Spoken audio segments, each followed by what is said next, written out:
This is why you shouldn't let just anybody around your kids. Wear a mask while you watch this story time. I promise you're gonna want to. So when I was around 15 years old, I started doing really bad in school. My parents were really poor. My dream was to go to college, so I needed to work my ass off so I could get a scholarship. But with how my grades were looking, it did not seem like I was gonna get one. My school offered after school tutoring classes, so I started taking them. Just in case I didn't get that scholarship, my parents started working late hours so they could pay for my college. They also hired a part-time babysitter / housekeeper. Mind you, my parents worked all day until super late at night. Our job was to arrive after we all left to clean up the messes that we didn't have time to clean up in the morning or the night before. Then she was supposed to pick me up from my tutoring classes, stay at the house and watch me until my bedtime, which was about 9 p.m. Then she was supposed to leave. But one day we were sitting at the kitchen table eating breakfast and we all catch a drift of this terrible smell. My dad finds out that the smell is coming from the basement. As soon as he opened the door, the smell just hit you in the face. We all go down there to check where the smell's coming from. We see a pile of human feces. Laying next to it is my babysitter. Part 2 of why you should never let just anybody around your kids. So we go to check out the smell in the basement. And there my babysitter is, laying next to a pile of her own shit. My parents wake her up and everyone's covering their mouth and nose with our shirt. I go upstairs because the smell. I let my parents deal with that shit.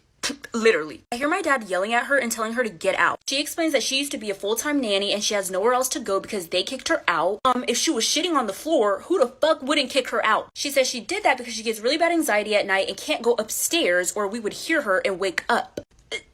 Because you have anxiety does not give you the right to shit on the floor. I have anxiety. Do you see me shitting on the floor? So my parents kick her out anyways, like any reasonable person would. And we thought that was the last that we were gonna see of her. But one night at like 2 a.m. in the morning, I hear a tapping on my window. So I wake up and there's my babysitter staring at me through my window. She looks sad and she like motions for me to let her in. I'm looking at her like, the fuck no? And so that sadness quickly turns to anger and she starts banging on my window. Part 3 of why you shouldn't let just anybody around your kids. Like I said, they're my stalker ass babysitter is banging on my window at 2 a.m. in the morning. And so I quickly go to get my parents because what if she breaks that shit and breaks in? Once I leave my room, I hear the banging stop, but I still go to tell my parents what just happened. My dad calls the police and they check around the area and she's nowhere to be found. The smell goes away, we don't see her anymore, so we think everything's good now. But one day my mom texts me and tells me that she left me a tray of cookies on the dining table for when I get back from tutoring. Well, I didn't see any cookies or a tray. When my mom gets home, she wakes me up and asks me where I put the tray. I told her that I didn't even see the tray of cookies. So my mom tries looking for the tray because she needs it for when she cooks. She never finds it. Mind you, my family like never goes to our basement. But one day my dad needs some tools to help fix his buddy's car. He also notices that the tray we were looking for is in the basement. We're all freaked out at this point because our babysitter was secretly living in our house. Now things are going missing and being misplaced. And after looking around for any suspicion that she might have been there again, we notice a broken lock in the window of our basement. Part 4 of why you shouldn't let just anybody around your kids. So after putting 2 and 2 together and realizing that my babysitter had been sneaking into our house through our basement window and also noticing that things have been going missing, we call the police and report her because it was just so obviously her. She did not do a good job at all at covering her tracks. When the police look her up, they say she has no criminal record and that she's not enlisted in any housing. So she was homeless. So my parents go ahead and fix the lock on our basement window. I'm guessing once she found out that she couldn't get in anymore, she stopped trying. So afterwards, my parents stopped working as much and I got a friend to start dropping me off at home after my tutoring classes. Once I would get home, I would do all the cleaning just to help my parents out. So then they could keep working their long hours so I could go to college. My parents were kind of iffy about leaving me at home by myself, which I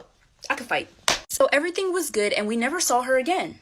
Quick story time. At the time, me and my friend got jumped in the Walmart parking lot. So me and my friend were steady beefing with these 2 girls that went to our school and they were just like mean girls. Like they were literally the definition of mean girls. They always bothered us just to bother us. Child, I might take this wig off. They were just always picking on us and they were just like really mean. So we were just driving around and we ended up at Walmart. And there are those 2 girls. They were checking out and they saw us too and they stared dead at us. Now me and my friend are not fighters. We usually try to avoid the people that hate us so nothing happens. So we hurry up and try to get out of there before they finish checking out. We got as far as our car and then they walked out of the store. And obviously, because they were mean girls, they up. And one of their friends comes out of their car and joins in. Wigs are being snatched, eyelashes are getting ripped off. It's a mess, honey. Eventually, a Walmart security guard told us that we had to leave or they were gonna call the cops. And then we got banned from Walmart forever. So let me tell y'all how I ruined my uncle's engagement proposal while I take off my makeup. So basically, my uncle threw a little get together, invited my family, obviously. At that get together, he was planning on proposing to his soon-to-be fiance. He brought out a really big cake and that cake had whipped cream on it. Okay, best believe I dived in. Listen, I'm not a big fan of icing, but I might do a backflip for some whipped cream. Everyone got a slice of cake and it was gone. The plate was completely empty. My uncle starts panicking and looking around. Everyone starts eyeing him because he's acting really weird. Mind you, nobody knew that he was going to propose to his girlfriend. Me and my family end up having to leave early because of my little sister's ballet ceremony. Eventually, my dad gets a call from my uncle basically saying that he was planning the proposal and the ring is nowhere to be found. Now, where did he put the ring, you may ask? Well, it was in the center of the cake and it was supposed to be a big reveal once everybody took their piece. My parents come to me and ask me if I've seen it anywhere. I told them that I had no idea. And all of a sudden, ooh, I gotta take a shit.